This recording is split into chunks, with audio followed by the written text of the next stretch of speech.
আসসালামু আলাইকুম। বাজিকর পাখির ছেলে মেয়ে দেখানোর জন্য আমি আজকে ভিডিওটা ওপেন করছি। স্পেশালি ছোট বাচ্চা, বড় বাচ্চাটা আমরা অনেকেই চিনি, কিন্তু ছোট বেবি ছেলে মেয়ে কীভাবে ট্রেস করব সেটা কিন্তু আমরা অনেকেই চিনি না। সো আমি এখানে প্রথমেই বাজিকর আমার একটা বেবি নিলাম। দেখেন যে ওর নাকের জায়গাটা দেখেছেন, নাকের জায়গাটা হালকা একটা নীল নীল বর্ণ আছে। নাকের জায়গাটা দেখেন হালকা নীল নীল, দেখেছেন?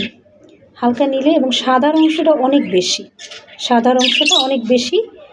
এটা হচ্ছে মেয়ে পাখি, এটা মেয়ে পাখি। ওর বয়স কিন্তু 30 days প্লাস, খুব বেশি না। সাদার অংশটা অনেক বেশি এবং নীলের ভাগটা অনেক কম। এটা হচ্ছে মেয়ে পাখি, এটা মেয়ে পাখি। আর এখন আমি দেখেন আপনারা, ওর নীলের ভাগটা অনেক বেশি। এই পাখিটার নীলের ভাগটা অনেক বেশি, খেয়াল করেছেন? নীলের ভাগটা অনেক বেশি এবং সাদার ভাগটা খুব কম। ভালো করে দেখেন, নীলের ভাগটা অনেক বেশি এবং সাদার ভাগটা খুব কম।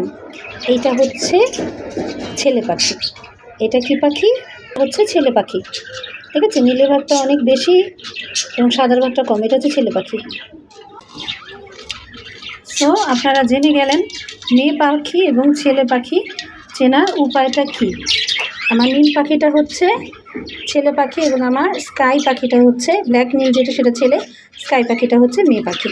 এটা হচ্ছে একদম ছোটো বাচ্চা চেনার সহজ উপায়। বিলাভেড বার্ডসের সাথে থাকবেন। আল্লাহ হাফিজ।